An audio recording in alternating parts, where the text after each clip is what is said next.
Ladies and gentlemen, greetings to you all from your respective places. Once again, you are welcome here on the Evil Consciences platform. In international news headlines, Iran did not tolerate Israel at all throughout the night. We talked about it. They did not tolerate it at all. All of Israel is up in smoke. And this morning, it continues. I no longer need to remind you of the balance of power between Israel and Iran, since Iran has a significantly greater capability than Israel, at least at the moment we are speaking. And so, since Israel is completely paralyzed, Israel's allies, who have made a complete about face, those same allies are now rushing toward negotiations. They who once said that Iran should be forced to come running to them to plead, to ask for forgiveness, are now the ones heading toward negotiations. Today, they are the ones going to Iran for negotiations. Emmanuel Macron has come out of his reserve, his silence, his muteness. He has completely changed his position. He now wants to negotiate the resumption of talks with Iran, because the balance of power shows that Iran cannot be stopped, and Iran is ready to keep going. Ladies and gentlemen, in this video conference, this is the current event we are going to discuss. But before we continue, before we go deeper, I humbly ask you to share this video conference as much as possible. Share it in all the groups. Give it lots of likes. But above all, take actions that inspire. The actions that inspire are likes, comments, and shares. Let's dive deeper, ladies and gentlemen. It must be said that the Haifa power plant kept burning because the Iranians set it on fire. It continues. This very important power plant, which produces electricity for the Israelis, is a plant with a production capacity of at least 1,022 megawatts. 1,022. 1,022 megawatts. What type of fuel does the plant use? The plant mainly uses natural gas, but some units can also run on fuel oil. It is a plant operated by Israel Electric Corp Limited, of which 99.8% is owned by the Israeli government. The plant includes combined cycle units and gas turbines in terms of technology. The Haifa power plant is an electricity generation facility located in Haifa, Israel.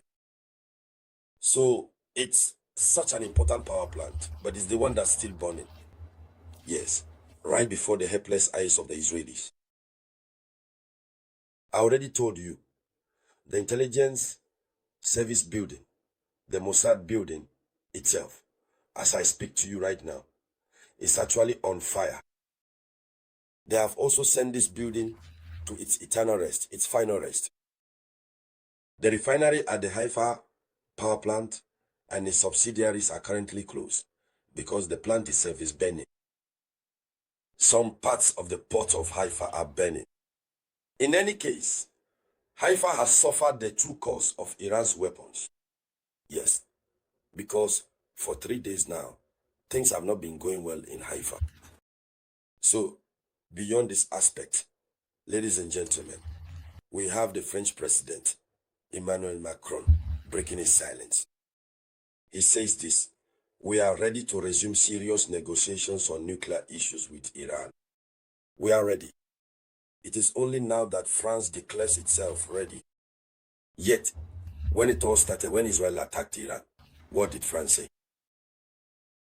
France had said that Israel has the right to defend itself.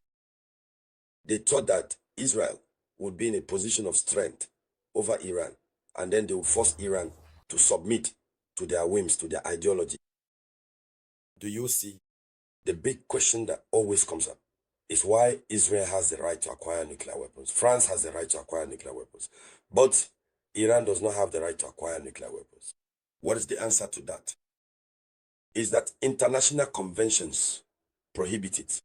But if they themselves violate international conventions, by what right do they claim to want to influence Iran?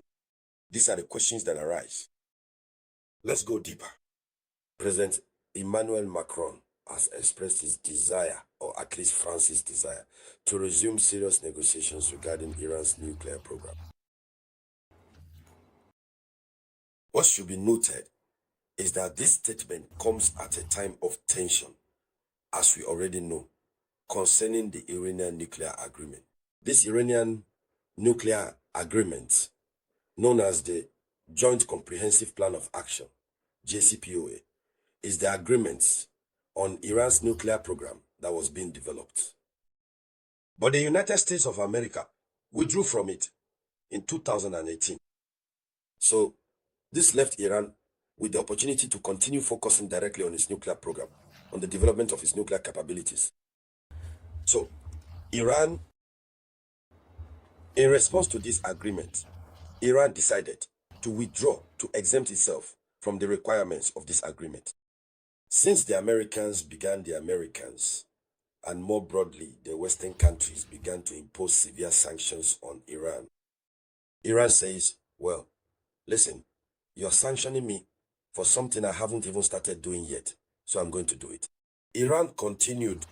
So France's objective is to find a diplomatic solution to limit Iran's nuclear program and guarantee its peaceful nature, while potentially lifting certain economic sanctions. So that's what would be needed.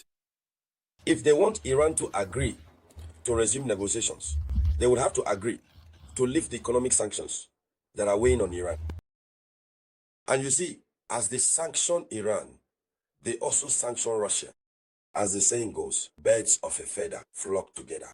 All those who go through the same daily hardships are forced to unite, to come together. This is why Iran joined forces with Russia. That's also why North Korea has joined forces with Russia. And they are surprised to see these different countries drawing closer together. They are surprised to see them getting closer.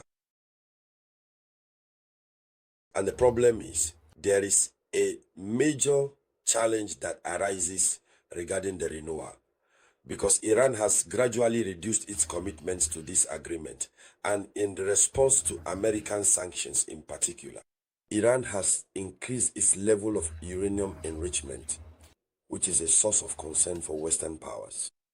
Iran has pressed down hard on the accelerator, and so the sanctions are in place, the demands are there, but we'll see under what conditions Iran might be willing to accept. But overall, what needs to be said is that this is already a victory for Iran. It's the others who are now chasing after Iran. And so, ladies and gentlemen, that was the top story in international news. So please share it as much as possible. I'll be back with more news for you shortly. This was the voice of your humble servant, Robert Théa.